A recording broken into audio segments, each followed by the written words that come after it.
नमस्ते मंडळी, स्वागत आहे आपलं तुमच्या नवीन व्हिडिओमध्ये.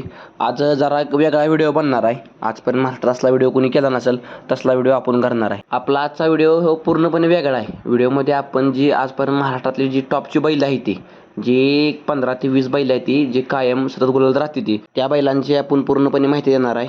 तर व्हिडिओ आवडल्यास लाईक फॉलो शेअर करा आणि चुकून जर एखादा बैलाचा फोटो किंवा व्हिडिओ टाकायचा राहिला असेल तर माफी असावी. त्या बैलाचा फोटो आणि नाव तुम्ही कमेंटमध्ये द्या, आपण त्या बैलावर सुट्टा व्हिडिओ बनवू. तर नंबर 1 वर आहे आपल्या सर्वांचा लडका महाराष्ट्राच्या गळ्यातील ताईत स्वर्गवासी निंबाळकर सरांचं काळीज आणि पैलवान अभिजित भैया पवार फलटण यांचा हिंद केसरी सर्जा शो म्हणजे 2026 मध्ये जाईल तर ह्यो बैल गुलाल राहिलाय. तुम्ही सगळं बघत आजचेला. तसं सांगायला गेलं तर सर्जाची ओळख लय मोठी आहे. वेगाचा शेवट म्हणून ओळखला जाणारा आपला सर्वांचा लाडका हिंद केसरी सर्जा. आता पुढचा बैल येतो ह्यो आपला उर्मिलाताई माणिकशेठ गायकवाड आणि अवतार पवार यांचा हिंद केसरी अर्जुनच्या बद्दल सांगायला जर गेलं तर 2026 मध्ये ॲव्हरेज रेट काढला तर अर्जुन जाईल त्या मैदानात गुलाल राहतोया.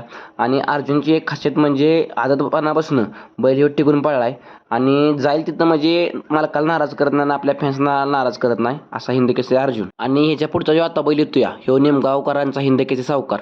ह्या बैलाचा आता चालवला तुम्ही व्हिडिओ फोटो इंस्टाग्रामवर बैलानं मार्केट जाम केलंय. हिंद केसरी भैया ड्रायव्हर साथ लाभल्या आणि ह्यो बैल जाईल तिथं आपला हिंद केसरी रायनाभर पळून गुलाल राहतोय. तर निमगावकरांचा असा हिंद केसरी सावकार जाईल त्या मैदानात आपल्या मालकाला नाराज केलेला नाही आणि आपल्या फॅन्सला बी नाराज केल्याने कमी काळात सगळ्यांच्या डोळ्यापुढे आलेला असा हिंद केसरी सावकार. आणि ह्याच्यानंतरचा जो बैल आहे आपला समाजसेवक संतोष शेठ तोडकर यांचा हिंद केसरी सुंदर विषयी सांगायची काही गरज नाही. बलमाच्या माघारी जर हारनावाने पळ असेल तर हिंद केसरी सुंदरचा पळ आहे. चारही खांदी बैल पळतो. ह्याच्याविषयी सांगायची काही खासियत म्हणजे ह्या बैलाविषयी बोलायला शब्दच कमी येते. जाईल त्या मैदानात आपला मालकाला कधीही नाराज करणार नाही असा हिंद केसरी बैल आणि फॅन्सला त्यानं कधीही नाराज केला नाही. समाजसेवक संतोष शेठ तोडकर यांचा हिंद केसरी सुंदर. आणि ह्याच्यानंतर जो बैल येतोया असा उर्मिलाताई माणिकशेठ गायकवाड आणि एकनाथ कुंदूर यांचा हिंद केसरी राजाबद्दल सांगायला जर गेलं तर हा बैल आजपासून टॉपचं म्हणजे आदतपणापासून याचं वर्चस्व राखून आहे. हिंद केसरी राजा कंदूरकरांचा आणि उर्मिलाताई माणिकशेठ गायकवाड यांचा हिंद केसरी राजा जाईल तिथं आपल्या फॅन्सला आणि मालकाला कधीच नाराज नाही केलं. कुठं तरी एखादा बैल मार खातोय मैदानात नाही तर जाईल तर बैल मैदानात राहतोय असा उर्मिलाताई माणिकशेठ गायकवाड आणि एकनाथ कंदूर यांचा हिंद केसरी राजा. आणि ह्याच्यानंतरचा जो बैल येतोया आपल्या सर्वांचा लाडका आदत पुशेगाव हिंद केसरी असं रेकॉर्ड ज्यानं केलं राजू शेठ आकाश शिवनगर यांचा हिंद केसरी लक्ष्या. आदतमध्ये पळ काय असतो खिलारातीचा तर खिलारातीचा जर याड लावला असेल महाराष्ट्राला तर आदत हिंद केसरी लक्ष्यानं लावलं असा सर्वांचा लाडका महाराष्ट्राच्या गळ्यातील ताईत म्हणता येतील असा हिंद केसरी लक्ष्या. आणि ह्याच्यानंतर जो बैल येतोया असा लक्ष्यासंगड पाहायला हिंद केसरी सचिन ह्यानं सगळं आदतमध्ये भरपूर रेकॉर्ड केली. आणि ह्याच्याविषयी सांगायचं म्हटलं तर आदतमध्ये हा पळालाच आणि आता बैल दुसरा झालाय आणि आदत वासरू घेऊन 1 नंबर बैल करतोया. तर असा हिंद केसरी सचिन ह्यानं सगळं कधी मालकाला नाराज नाही केलं. क्वचित एखादा बैल मैदान मार खातोय नाही झाले तर फॅन्सला आणि मालकाला गोलाला ठेवतोया. आणि ह्याच्यानंतरचा जो बैल येतोया आपल्या सर्वांचा लाडका महाराष्ट्राच्या गळ्यातील ताईत सप्त हिंद केसरी भारतच्या दावणीतील भारतच्या पायावर पाय ठेवून पुढे चालला आलेला असा हिंद केसरी रायना किरणाप्पा काळगाव शाळगाव आणि उत्तम शेठ गवळी बदलापूर दहिवली यांचा हिंद केसरी रायना. शिव बैल एक कधीच फॅन्सला नाराज करत नाही. जाईल त्या मैदानात बैल गुलाल राहतो. आणि ह्याच्या पुढचा जो बैल येतोया समाजसेवक संतोष शेठ तोडकर यांचा 11 मल्हार. ह्या बैलाची खासियत म्हणजे 92 लाखाची खरेदी, महाराष्ट्रात सगळ्यात मोठी खरेदी. ह्या बैलानं पण जाईल त्या म्हणजे कुठल्या बैला जोट्यात घातलाय आणि कुठल्या बैलाला कमी पडलाय असं कधीच झालेलं नाही. सरासरी ह्यो बैल पण चालू वर्षात जाईल त्या मैदानात गुलाल राहिलाय. मालकाला आणि आपल्या फॅनला कधीच नाराज नाही केलं. आपल्या गती जेव्हा सगळ्या महाराष्ट्राला याड लावलं असा मल्हार.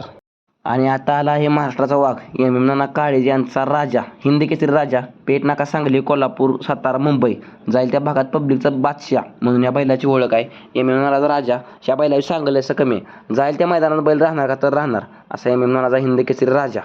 1 नंबर गतीचा बादशाह आहे. पब्लिकचा दोन्ही खांदी बादशाह नाना यांचा हिंद केसरी राजा. आणि आता आलेला आहे लखन छत्रपती संभाजीनगर यांचा लखन. एक बैल आपल्या मालकासाठी काय करू शकतो याचं उत्तम उदाहरण आपण लखनकडे बघू शकतो. फॉर्च्युनर सकट या बैलानं मालकाला आपल्या जिंकून दिली असा हिंद केसरी लखन हा बैल डावी खांदीचा बादशाह आहे. यानं सगळ्या महाराष्ट्राला वेळ लावून ठेवलाय असा हिंद केसरी लखन. आणि आता आलेला आहे हिंद केसरी सर्जा पंढरे शेठ फडके यांचा दादा सर्जा. ह्या बैलाचा ॲव्हरेज रेट काढला तर हे बैल कधी हारलाच नाही. मला वाटतं एकाच मैदानाला बैलाची हार झाल्या जाईल त्या मैदानात ह्या बैलांना म्हणजे जिंकलेलाच आहे आपल्या मालकाला आणि फॅन्सला. आणि पंढरनाथ फडके सरच्या दादा ग्रुपला कधी ह्या बैलांना नाराज केला नाही असा गुलालाचा बादशाह हिंद केसरी पंढरे शेठ फडके यांचा दादा सर्जा. आणि आता आला आहे महाराष्ट्राचा हुकुमी एक्का पब्लिकचा बेताज बादशाह हिंद केसरी मथुर राहुलभाई पाटील आडवली कल्याण यांचं काळीज. या बैलाविषयी सांगायचं काही कमीच नाही. शो बैल फक्त एकमेव मालकासाठी पळतो. 4 वर्ष झालं बैल पळतोय मुंबईमध्ये, बिनजोड कधी त्यानं मार खाल्ला नाही आणि इकडं घाटा येऊन सगळं बैल हिंद केसरी झाला. बैलाविषयी सांगायला एवढं कमी आहे. असा राहुलभाई पाटील यांचा महाराष्ट्र केसरी, हिंद केसरी, मथुर 1001. आणि आता आलेला आहे आपला सर्वांचा लाडका, आपला देव बकासूर. ह्या बैलाविषयी काय सांगायचं, काय म्हणजे शब्दच उरलेला नाही ती. जर तुम्हाला काय या बैलाविषयी सांगायचं असेल तर आपलं मत कमेंटमध्ये कळवा. ह्या बैलाला एकच शब्द आपला म्हणेन, बैलगाडी शर्यत काय असती ती ह्या बैलानं सगळ्या महाराष्ट्राला याड लावलं आणि लाखो बैलांचं प्राण ह्या बैलानं वाचवलं. असा हे आपल्या सर्वांचा लाडका, आपला देव, हिंद केसरी बकासूर. आणि ह्याच्याविषयी सांगायला गेलं तर भरपूर काय आहे. तर आपल्यापैकी मी काय जास्त बकासूरविषयी बोलणार नाही, कारण की या बैलाविषयी बोलायला तेवढं कमी आहे. तुम्हाला काय वाटतंय तर त्या बैलाविषयी तुमचं मत कमेंटमध्ये कळवा. आणि दुसरा विषय असा, जर एखादा बैल चुकून राहिला असेल किंवा ह्यातला एखादा बैलाचा क्रम वरखाली झाला असेल तर माफ करा, समजून घ्या. आणि आपला व्हिडिओ आवडल्यास लाईक, फॉलो, शेअर करा आणि चॅनलला सबस्क्राईब करा. आणि आपला देव बकासूर याच्याविषयी आपलं तुमचं मत अवश्य कळवा.